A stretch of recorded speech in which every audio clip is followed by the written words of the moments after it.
Istanbul. Allies and adversaries of the United States found common ground Thursday in rejecting President Trump's decision to recognize Jerusalem as Israel's capital, calling the move reckless and likely to reignite violence in the region. Criticism of the move, which breaks with decades of U.S. policy, was particularly sharp across the Middle East, with officials, religious leaders and activists of many political persuasions issuing statements of condemnation. Turkey's president said it would plunge the region into a ring of fire, and Lebanon's Hezbollah called it malicious aggression. Late Wednesday, Egypt said the decision would inflame anger in the Arab and Muslim worlds.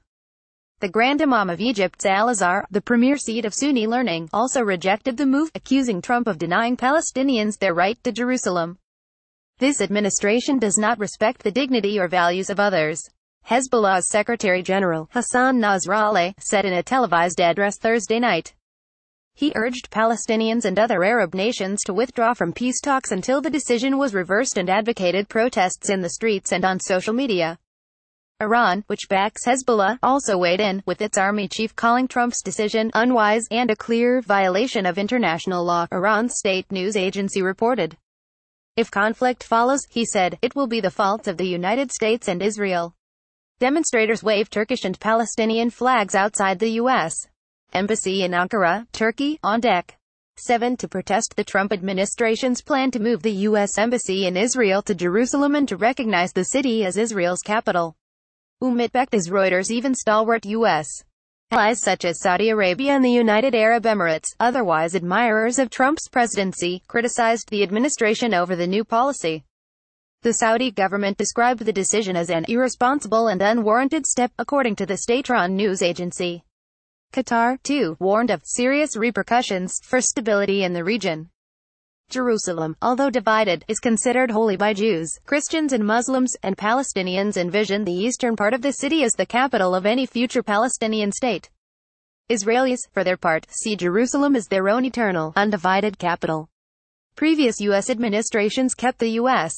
Embassy in Tel Aviv pending a final peace agreement that would determine Jerusalem's status. Iraqi Prime Minister Haider al-Abadi, who has partnered closely with the United States in the fight against the Islamic State, said the move could lead to dangerous escalation in the region. The U.S. administration must reverse this unjust decision, Abadi said Thursday. Iraq's foreign ministry also said it had summoned U.S. Ambassador Douglas Silliman to receive a formal letter of protest. In Turkey, where relations with Washington were already strained over U.S. support for Kurdish militias in Syria, Prime Minister Binali Yildirim likened Trump's recognition of Jerusalem to pulling the pin on a bomb ready to blow in the region. Speaking at a conference in the capital, Ankara, Yildirim said that Turkey, a NATO member, would not recognize the decision, Reuters news agency reported. The U.S. Embassy in Ankara urged Americans to stay away from planned protests outside the embassy, as well as from consulates in Istanbul and Adana. At the U.S. Embassy in the Jordanian capital, Amman, on Thursday, protesters denounced the United States, chanting against the decision and holding signs that read, "No to U.S. arrogance." Before, the U.S. was a partner in peace to solve the problem in Palestine.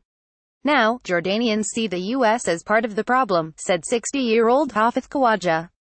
All of the moderates in this region that stood by America and put their faith in America for so many years now look like fools, he said. We have been betrayed. Beyond the region, German Chancellor Angela Merkel on Thursday restated her opposition to the policy. It is clear that, in the framework of negotiating a two-state solution, the status of Jerusalem also needs to be dealt with, the Associated Press quoted her as saying. In that context, we disagree with the decision yesterday. Merkel's remarks were in line with critical statements earlier from other major European allies of the United States such as Britain, France and the Netherlands. In Pakistan, Islamists protested in Islamabad, Karachi and Peshawar. Pakistani Prime Minister Shahid Khaqan Abbasi called the move a serious setback to the rule of law and against international norms. He urged the United States to revisit its decision as soon as possible in order to avoid the potentially grave repercussions in the region and beyond. And in Johannesburg, ailing Nobel laureate Desmond Tutu said in a rare public statement, God is weeping over President Donald Trump's inflammatory and discriminatory recognition of Jerusalem as the capital of Israel. The 86-year-old retired archbishop added, it is our responsibility to tell Mr. Trump that he is wrong, the AP reported. Elsewhere, militants who have fought U.S. Troops in Afghanistan and Iraq took the opportunity to condemn both Israel and the United States.